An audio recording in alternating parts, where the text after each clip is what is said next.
This guy right here is the SKYLOONG GK61. And guess what? He has a knob. It's in the middle of the spacebar, which is really special.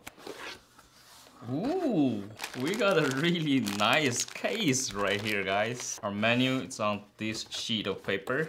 We have a USB Type-C and 2 Type-A cable. And this guy looks like a PCB or the plate for our spacebar. It seems like a keycap right here. Wow, this thing is weird. It's a keycap to store the 2.4 gig receiver.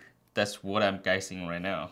And we also got 2 extra switches, which is the gathering yellow, and of course a switch and keycap puller. Oh, it's 2 screws and some washers. So this is our 2.4 gig receiver, and also with a USB-A to USB-C adapter.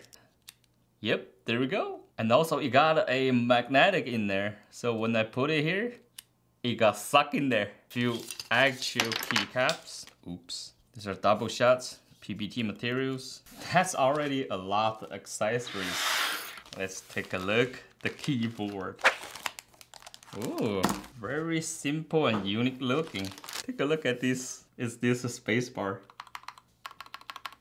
Ooh, it sounds good too. And we have a knob right in the middle. And look at this SK key. It's not even, you see? It's like a stairs. I wonder where I can place this receiver. Maybe on the asket? So this keyboard is 60% layout, very compact. It'll be easy to carry around. Even though it's aluminum, it's not that tanky and heavy. And the whole keyboard weighs 2 pounds and 8 ounces. Oops. On the left hand corner, it's our USB Type-C cable port. On the back, very plain, nothing, no logos, no stickers, very clean, just 4 rubber feeties. If you like something that's really simple, yet there's something special, this might be a really good choice. Let me replace the SK key to the USB receiver.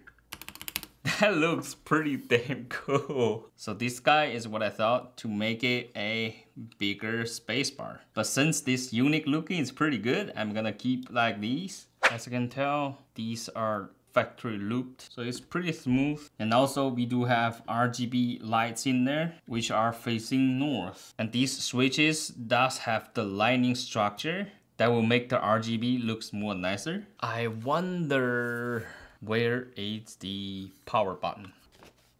Maybe I need to charge it. So this does happen once a while, that the keyboard you got ran out of battery. So now we have power, and this thing is pretty nice in my opinion. As you guys can see that the legend on the keycaps are not transparent. So the RGB is just like the backlight under the keycaps, but still it's pretty nice. And we have a few different presets, and we can adjust the speed of the effect and also the brightness. Pretty standard, just like most of the keyboard. And in terms of the connection, it does support 3 modes. The wired, the 2.4 gig, which is right here, and also the Bluetooth, and you can connect it up to 2 devices. And after my testing, the wired performs the best, and then it's the Bluetooth. The 2.4 gig connection, sometimes it does get a little laggy. And if you're a Mac user, you can switch it to Mac by press the Fn or E or FNW back to Windows. So the knob right here in the middle of the spacebar, it's not just here. You can actually customize it and also with the spacebar into something that's really helpful. Most of the structures of keyboard that has bottom case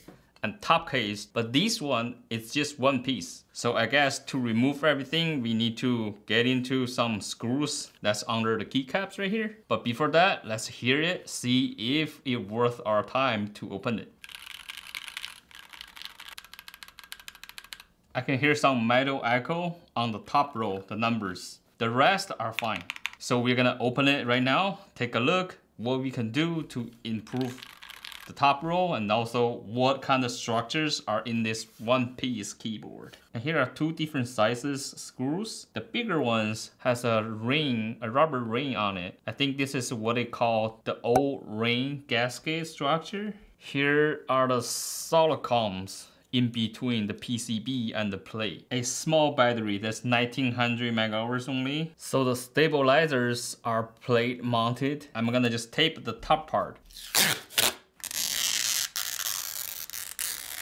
So I cover the top portion, the side. You will surprise how much a tape mod can do. And these are the keys that has no tape mod. That's the one has it. More deeper and stockier. I can just keep the way it is now because this section sounds actually pretty nice. But if you like, you can tape everything and you will have the same result like this one. So what do you think about this unique layout keyboard? I'll leave you guys with the typing sound.